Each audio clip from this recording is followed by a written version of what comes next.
This is from the days when I had just begun to step into my youth, and my strength had already made its mark everywhere. My father owned a great workshop, one of the largest in the kingdom, where we supplied weapons to the king himself. We crafted swords, bows, and arrows, and the king was highly pleased with our work. Our life was prosperous and honorable. We were counted among the well-off families of the land. Every year the king held a grand festival in his kingdom, a magnificent gathering where the greatest warriors from around the world would arrive to showcase their strength and earn glory. The king had only one daughter, a princess of unmatched beauty and grace. He had made a public declaration: "Whichever prince my daughter chooses, I shall marry her to him and grant him half my kingdom." Because of this, countless princes came, driven by ambition and desire, hoping the princess would choose them. But she never did. Instead, she remained silent, distant, and often in tears. My friends would urge me, "You should participate too. Who knows, the princess might choose you." But there was one rule. Only those who belonged to royal families were allowed to compete.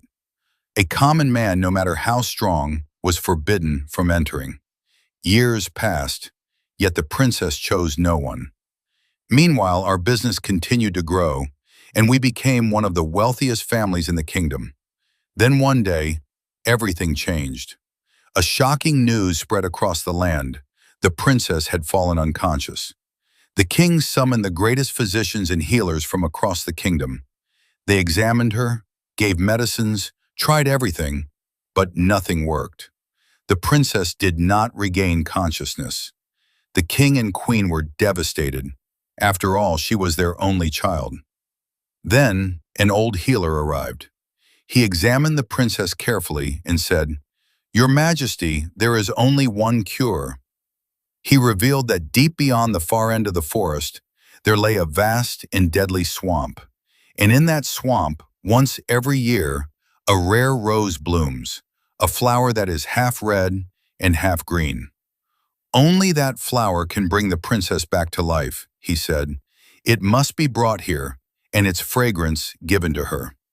But the journey was not ordinary. It was a 3-month-long expedition filled with unimaginable dangers. Along the way, one would have to face a giant anaconda, cross a deadly lake filled with powerful crocodiles, and survive encounters with wild lions, elephants, and rhinos. Only someone truly brave and immensely strong could survive such a journey. The king was deeply troubled. Who would dare to go? Still, he made an announcement across the kingdom: "Whoever brings the flower and saves the princess, I will marry her to him." Tempted by this reward, many young men set out on the journey, but none returned. Some were devoured by lions, others were crushed by elephants, some were torn apart by beasts, others fell prey to crocodiles, and some were swallowed by the giant anaconda. Months passed. Not a single soul came back. Then the king extended his announcement to the entire world, promising the same reward even to princes from distant lands. Many princes tried their luck, but none succeeded. One day my friend said to me, "Why don't you try your fate? You are the strongest in our land. Perhaps you will succeed." His words ignited something within me. I spoke to my father about it, but he refused immediately. "No, my son, this path is too dangerous. Even the greatest warriors never returned."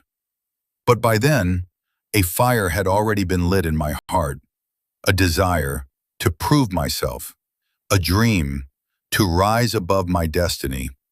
I thought to myself, if courage and fate stand by me, I may become the king of this land. And so, one day, without telling my father, without informing my mother, I quietly left home and set out on that perilous journey. What happened next, whom I faced, and how I fought my battles, that will be revealed in the next episode.